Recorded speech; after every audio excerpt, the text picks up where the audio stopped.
The ultimate goal of the carbon tax and the cap and trade is to destroy production. This energy tax is the largest tax increase in American history. We're actually creating a global warming police. So number one, they can come in, the federal government can come in and inspect your house and send you the bill. We're setting up a global warming Gestapo.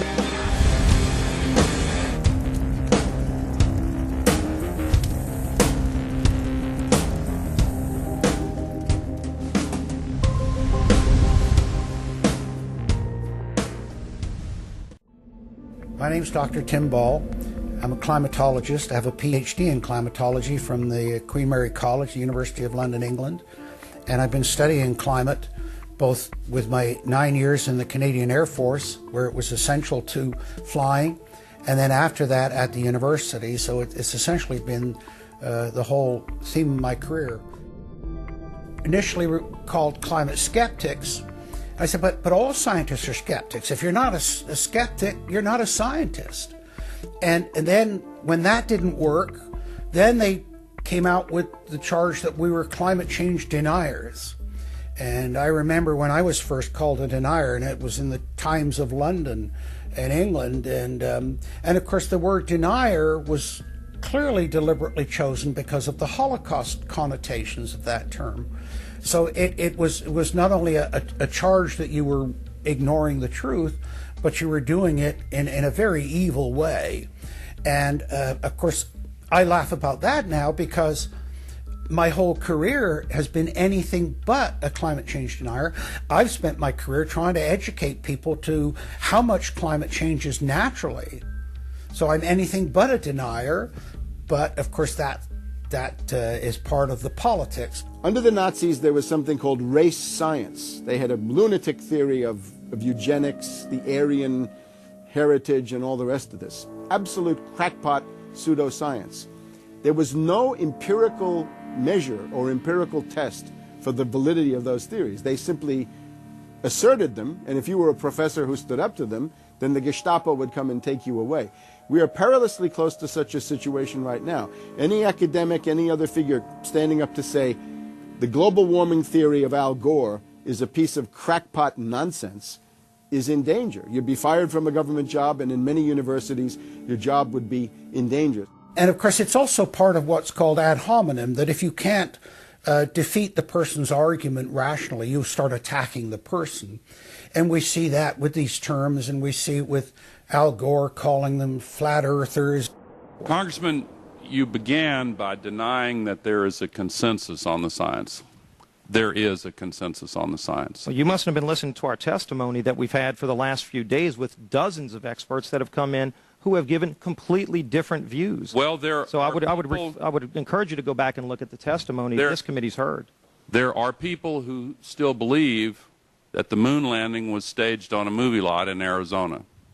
And neither of us are one of those. And I know you like giving those cute anecdotes. This is not a cutesy issue. We're talking about something that can export millions of jobs out of our economy, out of our country. Richard Lindzen, an MIT professor of atmospheric physics, said it many years ago when he said the consensus was reached before the research had even begun. And then scientists like myself that stood up and said, hold on a minute, I got problems with this. Oh, paid by the oil companies, don't trust that guy.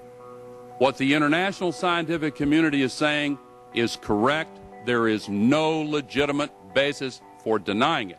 Now, you hear the consensus argument. Well, the majority of scientists. What they're always talking about is, and originally the IPCC was about 3,600 scientists, it's now down to 2,500. That's the people they're talking about. But when you look at it, most of them are bureaucrats. They're not scientists at all. And very, very few of them are actual climate experts. It's unbelievable to me that they can come out and ignore the sun. I mean, everybody knows the sun goes in, it gets cool. You notice that, right? You have an eclipse, the temperature drops, and the birds start to get excited and so on. And when you look at the seasonal changes with the sun, how you can suggest that the sun is not a factor is really quite remarkable. The globalists have co-opted the environmental movement. There are a lot of real environmental problems we face, like genetic engineering, where they're splicing plants, animals, insects, you name it. Toxic waste dumping in the ocean. No one wants to breathe bad air or drink toxic water. But the global carbon tax has nothing to do with that. It's a tax literally on breathing. Go out on the street or talk to your friends, your neighbors. Ask them, hey, should we ban dihydrogen monoxide? It's bad for the environment. The average person will sign your petition calling for the banning of water. That's right. Dihydrogen monoxide is water. It's the same thing with table salt, sodium chloride. And that's exactly what the establishment is doing with carbon dioxide. Ooh, dioxide. It has this scary sounding name. But the truth is, it's one of the 4 elements of life on this planet. Oxygen, carbon dioxide, water, and sunlight. And if the establishment can tax and list as a toxic waste one of those basic 4 building blocks of life, carbon dioxide, they can regulate and control every facet of our lives and shut down any businesses that aren't part of their New World Order. The idea that carbon is a pollutant is essentially a way of saying that humanity is a disease or a cancer that ought to be wiped out. Genocide. People have argued in this environmental coterie around Obama, around Holdren, the theoretician of de-development, who is now the science advisor of the White House, really the anti-science advisor. They've argued that babies are carbon monsters, carbon machines, and that every time you breathe out carbon dioxide, you're part of the pollution of the planet. This is an absolutely anti-human doctrine. The advisor to Gordon Brown wants to exterminate 1/2 of the population of the British Isles. Now that's something Hitler might have tried to do, or Stalin.